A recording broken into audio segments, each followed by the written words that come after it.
When the plane carrying footballer Emiliyano Sala and pilot David Ibbotson was located on the seabed of the English Channel, the worst fears of both men's families were finally confirmed.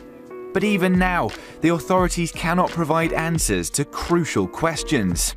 How and why did their Piper Malibu aircraft suddenly crash into the sea? On Monday the 4th of February, 2 weeks after it lost radar contact near the island of Alderney, video footage from a remotely operated vehicle confirmed at least one body inside the wreckage. But why did it take so long to find? Monday the 21st of January. Just before 8 p.m, air traffic control on Guernsey received a call from pilot David Ibbotson requesting descent. Minutes later, the signal from the plane was lost, and Guernsey Coast Guard initiated a search and rescue operation. The lifeboat Spirit of Guernsey was launched within minutes of the emergency call, and a plane from the Channel Islands Air Search had taken off by 9 p.m. Their search lasted until the early hours of the morning. It was coordinated by Guernsey Harbour Master David Barker, a former Royal Navy officer. The water temperature is just above 10 degrees at the moment, so that doesn't give you very long before you start to freeze up. Both the UK and French Coast Guard sent aircraft to help, but the main search by the RNLI and CIAS over the next 4 days was conducted by volunteers, using little more than torches and their own eyes to spot debris on the surface. Mobile phone data and satellite imagery was analysed, but to no avail. During the search, it's estimated the CIAS, which is funded by charitable donations, spent a tenth of its £160,000 annual budget. It was about to take delivery of a new plane kitted out with much more sophisticated search equipment, but it didn't arrive in time to take part.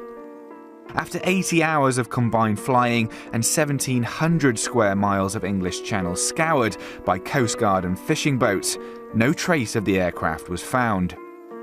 Then, on Thursday the 24th, the official search was called off, with David Barker writing that the chances of survival were, by that point, extremely remote.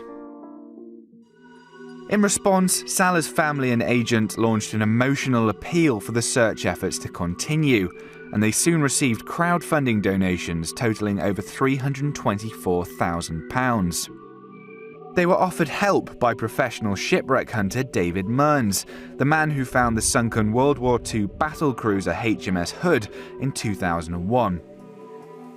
Unlike the lifeboats involved in the initial search, his team would use a vessel fitted with advanced ocean survey equipment, the FPV Morven, but it would take some time to deploy. It arrived from Southampton on Thursday the 31st of January, the same day a seat cushion from Emiliyano Sala's plane was spotted washed up on a beach in northwest France. They were no longer looking for signs of survivors. This was to be a sonar search of the seabed for what remained of the plane. The Air Accidents Investigation Branch also chartered a vessel, the Geo Ocean 3, to join the Morven in covering a search area 24 nautical miles north of Guernsey. Using the last known radar location of the aircraft, Mearns and his team were able to locate the wreckage in just 2 hours on Sunday the 3rd of February.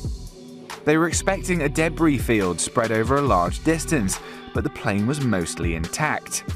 By the following morning, the AAIB had used a submersible camera to confirm this was the plane carrying Emiliyano Sala and David Ibbotson, its registration number being clearly visible.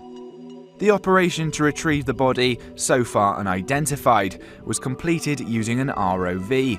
It was taken by ambulance to Portland Port to be passed into the care of the Dorset coroner.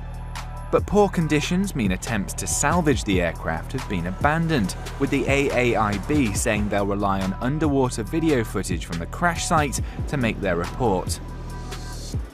Without having access to the remains of the plane, and with one body still missing, questions will surely remain for both investigators and the families about Emiliyano Sala's final moments.